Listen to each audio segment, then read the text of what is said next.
Welcome back. Now, you will not believe it. When I was talking to Kanayo, we had some messages asking that Kanayo should come back, and also my first guest, Henryson Balogun. They wanted him to come back because they felt like there was so much more to say, and the time that I gave them wasn't much. So I've had to call Henryson to come back, and we've got Kanayo and Henryson Balogun here again so that we can talk about other things that probably we haven't talked about before now. Things like, we talked about Brexit a little bit, so we can talk about that again. We can talk about politics. We can talk about show business. We can talk about, things that we just feel like we want to chat about. So I'm going to welcome both of you back again, gentlemen. Thank you. Thank you for staying. The number of the hotline to call is going to be displayed in a moment, so you can call and ask whatever questions you want to ask. I'm going to be asking them some questions here now. So just stay tuned. I'm sure you're going to have a good time. Okay, so there is politics going on right now in Nigeria in terms of the fact that I think January. When's the election? January, I think. Soon. Is it March or January? One of the. Yeah, and things are a bit shaky at the moment. People are actually saying to me, "Oh, this is not a good time to go to Nigeria. It's really hot. It's like it's unstable and this, that, and the other." Have you had people talking to you about things like that? That Nigeria is not a safe place to go at the moment because of the politics and all the stuff going on at the moment. What is your take on it? You want me to start? I'll let you start. Yes. I've heard a lot of issues regarding Nigeria and the politics going on. Apparently it's going to be in March, isn't it? I think it's in March. Yeah. I think so. March And I've been told a lot of all sorts of strange stories, but I don't take most of those things too seriously, to be honest. If I wanted to go, I would go there. Yeah. Sometimes it's best to go to a place. Like, for example, there was a time a long time ago that they used to say Brixton was a very bad place. Mm-hmm. Oh, really? If you were there, it didn't look as bad. Same as in the Bronx when I was in New York. Well, yeah. I was in Manhattan, found my way all the way down to Bronx, but I didn't see anything. Sometimes it's overplayed in the media itself for them. It is, and I kind of, just picking back on what you're saying. Yes. You're right. Interestingly, 1992, when the Brixton riots happened, absolutely. I just left 2 weeks. Really? Back to Nigeria before that major one started. I think some lady in pink. I just remember vividly in terms of the pictures. This is a great time to go to Nigeria. I know it may sound controversial, but it's a great time. When else? What are we asking for? We're asking for some sort of change. We're asking for development. Why not? This is the time. Now, there's an old saying for those who are in business. When there's blood on the streets, you buy property. I know you know that, right? Absolutely. What's the sense behind it?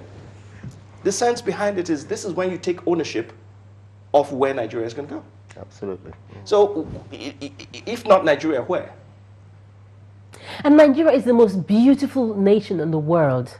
Absolutely, yes. Everything around Nigeria is wonderful. The problem we have is the people that are governing the country.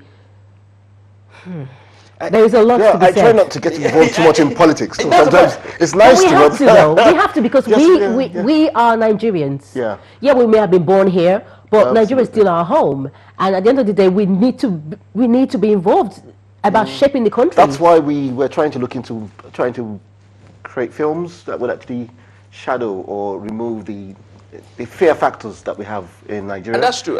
Talking about films and the impact it has on being Nigerian is interesting. So, again, an opportunity, I traveled. Yes. I went to Suriname. I was doing a documentary. And I went to Suriname, which used to be known as Dutch Guyana. And, a diverse place, different peoples, and they all speak Dutch. Yeah.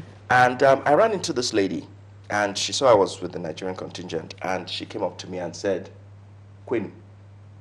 So I was like, what? The hell is that? She said, Queen. Queen's one. I was like, yeah. And she's originally from Suriname. And she started telling me about the impact of Nollywood movies in Suriname. Yeah. Now, they call themselves, Bush Africans, which is not derogatory to them. They being dark, even darker skin than you and I. Yeah. To them, seeing seeing people like them living without influence of them. you know, doing good all by themselves and doing bad all by themselves. You know, seeing them made a big difference in their lives. She said, Nollywood movies don't stay on the shelves for a day. Absolutely, yes. And Now, we take for granted the stories we tell when we talk about Nigeria or being Nigeria. Sometimes I think we're hardest on ourselves. Because for those of us who've lived decades out in the West, you do realize that, you know what, it ain't as bad as it is. Absolutely, and it ain't as good as it is. It's true. So the whole idea is understanding that we need to take ownership of our reality. Absolutely, Good or bad. This is the time to go. This is the time to go put your dollars and your pounds and your yen and whatever back into the system. Because if Mama Put doesn't get somebody to, you know, to pick up her rice, and, you know, Iya does not get somebody to buy the yams in the market, how are they going to make sure that Christmas lights can bloom in the house? Absolutely, yeah. We've got to, it's not just, there's a lot for us to invest, but also to take. What we should take, we should be able to create, package, and deliver back. Absolutely. In the right way that people, it makes sense to folks. And we gathered most of our experiences back in Nigeria, because during the time when we grew up, it was a lot of fun. We were always outdoors. We had magazines that we used to kind of read. I think I talked about it yesterday. I didn't want to say it on live TV. No. I'd love to know which one he remembers. Being a storyteller, I'd love to know which one he remembers. I don't think Sadness and Joy? No, it's a bit more provocative than that. Okay, well, some of that, right? Something that we did with that. But I remember some of those, you know, Okay, which right, kind okay. of told our stories. And it was interesting. Absolutely. I don't know, do you remember, did you ever read Lance Spearman? No. You see, you guys didn't get the best of what it was like to be well, in Nigeria. You know, you had some of those, whilst you had all the other ones that were imported, you had Sadness and Joy. Yeah, I remember that one. You remember Sadness and Yeah. Joy? I remember Sadness and Joy, So yeah. my point being that we are our story. Absolutely. You know, and if you talk about, yes, there is tragedy, yes, there is pain, yes, there are challenges. But no matter how the worth of those, for me as a storyteller, comes from the fact that you're able to take this and make a difference in somebody else's life for tomorrow, positively and sustainably. Nigeria is going through change, is going through development. Development is never easy. Yeah. We are a diverse people with, 250 different languages that are active? Yeah. That's a lot. There aren't too many places in the world that have that blessing. The question is, what do you do with it? And it's up to each and every one of us too, because we look at this as a challenge. Yes, it can be. That's the easy way out. But if you look at it as a blessing, that's opportunity of 250 different ways of doing something. Absolutely. And if you can get the best of those, even 200 of it, who can match you? Well, hold that thought.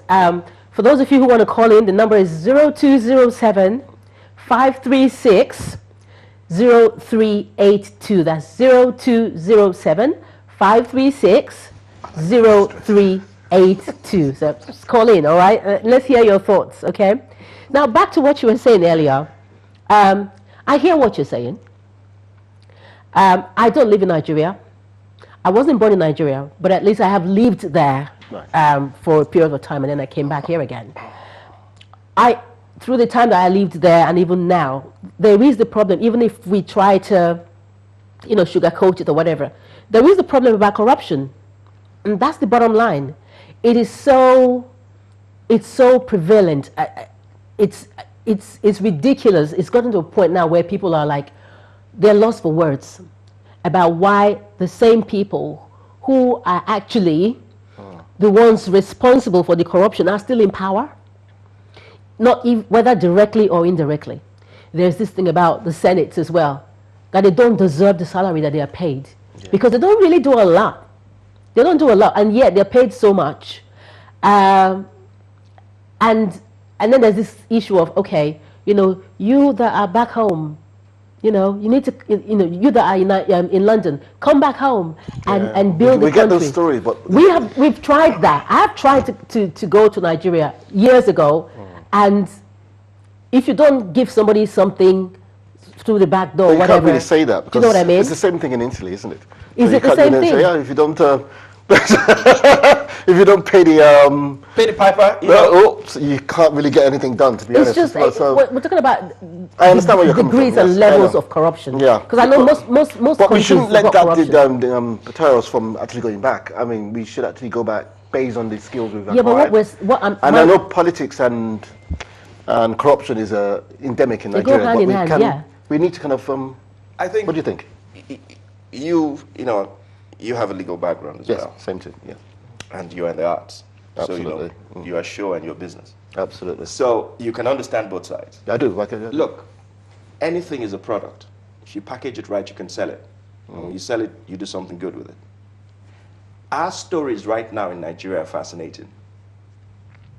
It's interesting to look at this, and I'm not being glib about it either, not recognizing the real life impact of these situations. But I've also got to stay in my center of interest and my center of strength. Absolutely. Look, you talk about all these areas. Nature abhors a vacuum. Nature, you can't suck air out without putting something else in. Absolutely. So what is the opposite of corruption? What are you putting in? You want corruption gone? Put something else in. Well, that's what I'm trying to say. That how about if we try to get in the right people? I'd rather say start here. Yeah, the right people who have the right You're looking for mindset. Somebody, are you looking for somebody who's already prepared? I'm saying it's you and I. We have a part in it. Absolutely. And By telling stories, let's put it this exactly. When you tell a story, how many people are? Let's just typically say it's a movie theater, right? How many people are in the movie theater? You tell the right story. Do you know what you've done? For them to appreciate it means that it's connected with something in them. You've shown them something that they can relate to, a character, a scene, something. And we are empowered to take those people's attention and respect them and tell them something about it. The artist has the power to use. That's what it is. Look at all the different economic, indices right now. Do you realize that whether the government puts money into arts or not, arts will survive? Absolutely. It is who we are. It's one of the, look at it everywhere you go now, whatever it is, Nollywood is everywhere. It didn't start because somebody decided they were going to pour millions in. Somebody just had to tell a story. So what I'm trying to say is, look, let's understand our strength, even as we look at our challenges. Corruption is there. Nepotism is there. Tribalism is there. Great talent, there. Great ideas, there. Natural resources, And there. abundance. Absolutely. So Yeah. when you look at all these, which are you going to mine? If you're a miner in your own skill set, which are you going to mine? All these things we look at as challenges. They are stories, but they are opportunities for us to be able to bring light into darkness. Yeah. And Absolutely. they both work as a balance. Without one, you can't see the other. So to me, when we look at our nation as Nigerians, we need to realize that I have a responsibility. What am I going to do with what I'm doing right now that's going to add to that process? And it takes work. Whoever promised you that you were going to have a good country, did anybody make you that promise? Absolutely. Yes. When you were born, did anybody tell you, hey, go sit down, that's a country that's functioning? No. You were bequeathed an opportunity to do something with the product you got.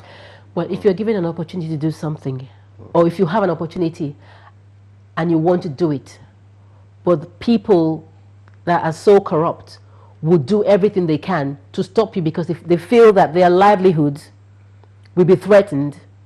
Because I have heard of stories, and I don't want to mention names, because I know names as well, of people who have actually tried, and I also have tried, and I'm still trying. I'm going back to Nigeria at some point to at least see what I can do for my country, because I love that nation. But I know people who have tried before to go into politics, to change things, because they're more enlightened, they're disciplined, they're responsible, they've got kids, and they want their kids to grow up to a better Nigeria. But every time they try to go, or they've gone, they've been frustrated. And some of them have left, have come back, some actually have been killed. Yeah. You know, and it's a sad situation, you know, because people actually have the heart to go and, because everybody loves Nigeria. Even people that are not Nigerians love Nigeria. Absolutely. It's just a shame that sometimes the bad rep or a few bad eggs want to tarnish the image of that country, but it's actually a wonderful country, you know. There are nations in the world who had worse economic situations, like what, is it China or Singapore or, you know, all these other countries, itself, Philippines as yeah. well. But now these countries are, they're so successful, you know, so But much don't so. forget, it's not based on the political elements of it. It's the individuals. Nigerians are very, very creative. Very They're entrepreneurial. I like that. Yeah. I love Very the way creative, very we are entrepreneurial. very, Yes. very. Do you realize how Absolutely. much creativity we put into graft? Yes. How much creativity we put into ethnic Hustle differences? and Even yes. technology. Yes. IT, Listen, you what know, I'm trying to on. say is, not to cut you. Yes. I like what you said, that they're creative. Yes. Have you heard the Singaporean story? Have you heard the Chinese story? We talked about Singapore. Everybody Now, has a story. That's Yes, my point. that's the point. Everybody Yeah. has a story. So here's But my the question is, will your story have a happy ending? Or what are you You can doing to influence change the it, story, yeah, to okay. change the narrative? That's the question that we're asking. Yeah. And so each one of us, I feel, has an opportunity to contribute to changing the story, to make it what we want it to be. Absolutely. All right? But what we're saying is that the people that are not willing to do that, get off the way and let the people who actually want to make the country better go in there Why? and change things for the better. Why? Because at the end of the day, we've had 50, how many years now? Is it 58 years of independence? You know, we wanted to get away from the colonial masters so that we can be our own people and do things for ourselves. And I think the most important thing, the funniest thing really is that Nigerians are probably one of the most intelligent people in the world in terms of, you know, what we can do, in terms of our brains. Even in America, they're killing it. Professionalism, you know, the professionals, that they're killing it. Absolutely, yeah. Here also, they're doing very well, you know. So we have everything that we need to actually be successful or to make that nation a successful nation. So what we are saying is, how about they just give the people who actually want to change that nation a chance, as opposed to frustrating the good people and sitting there in the funds and not allowing people to actually make that country But there's one a thing I've better noticed, place. that, for example, now I'm the social secretary for St. Gregory's College in the UK, and privately we've actually tried to improve the structure of our school, and we've done it in such a way that it doesn't really need any governmental funding or help. We've Okay. actually built one of the best laboratories in Nigeria, basically in Africa, and we've done it by the Old Boys Network. And you're which able is very to good. sustain it. And we've been sustaining it. Most schools have now started to move back into that. They said, because I went to That's Maryland really good. Comprehensive. So there's no issues regarding governments getting involved in it. They've actually kind of released most of the schools back to the Catholic missions. Okay. And individuals from the Old Boys Unity schools. have started to do it themselves. So we can actually do that and inject Yes. that kind of... So that becomes Yeah. an influence where you can directly influence those from the school, you know, from the schools you went to. You know, it's interesting mentions he's a Gregorian, Yes. you know, and I respect that because the producer What school did was you a go to? Gregorian. My dad went to Ibobi. Okay. I'm an FGC worry person. I went to India So- College in Nigeria, and So- I know, so that, I know the now- Old Girls Association there. Actually, they all always contribute money to actually rebuild the school because it's Absolutely. Two of really my run down sisters now. went to Idia College. There you go. So you see, you look at it, you're speaking about all these schools you just mentioned right now are Absolutely. what we would have said are kind of like our Ivy Leagues.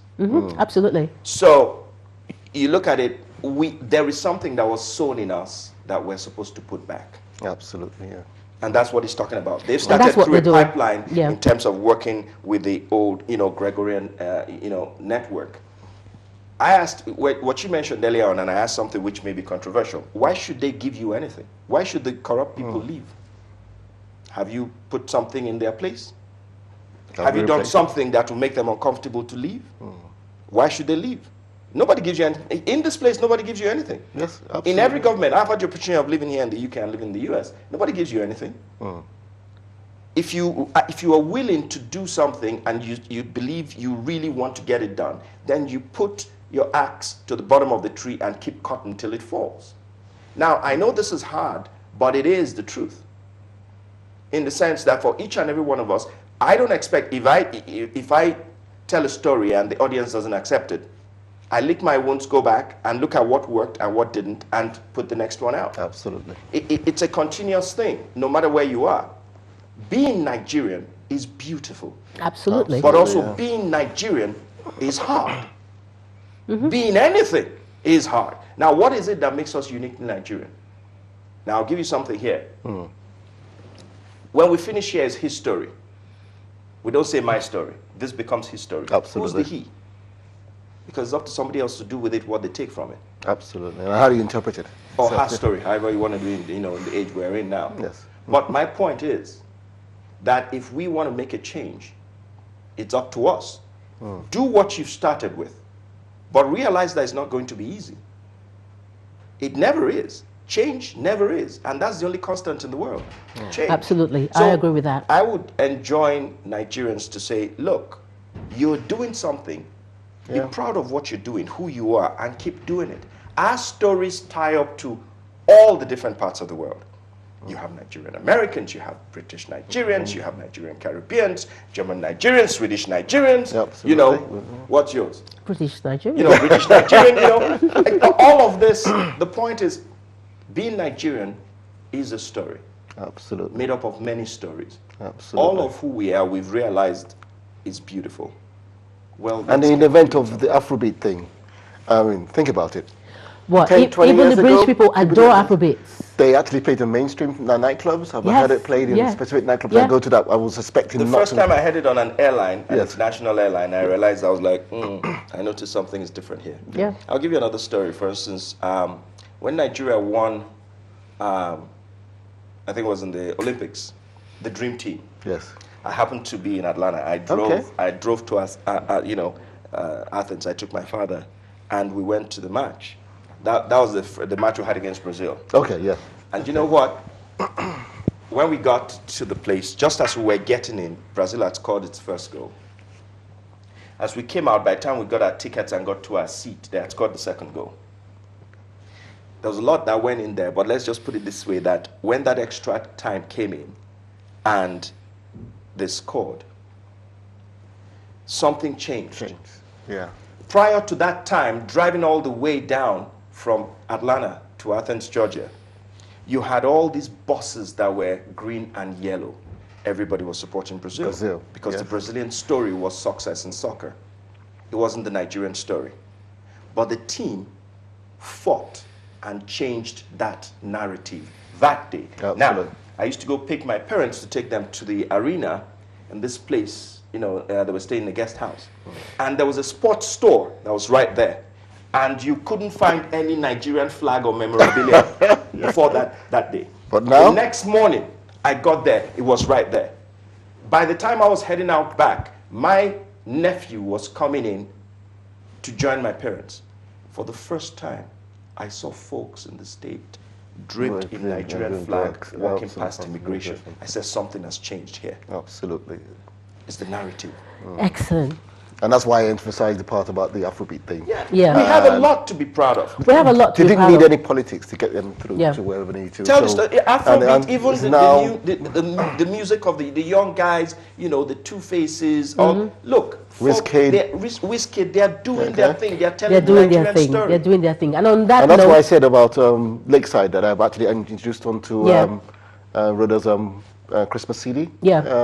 Try to promote him. Yeah, the artist you talked about. Yes. I'd like to know. Thank you very much, both of you. On that note, we would leave it there, and we will say thank you very much for joining us. It's been fantastic. It's been fun. I hope at some point we'll come back and expatiate on this again. But it was lovely having both of you. Pleasure. I think we're going to be working together very soon. You should. Let's shake on it. Thank you very much, and we'll be right back. Don't touch that dial. Okay.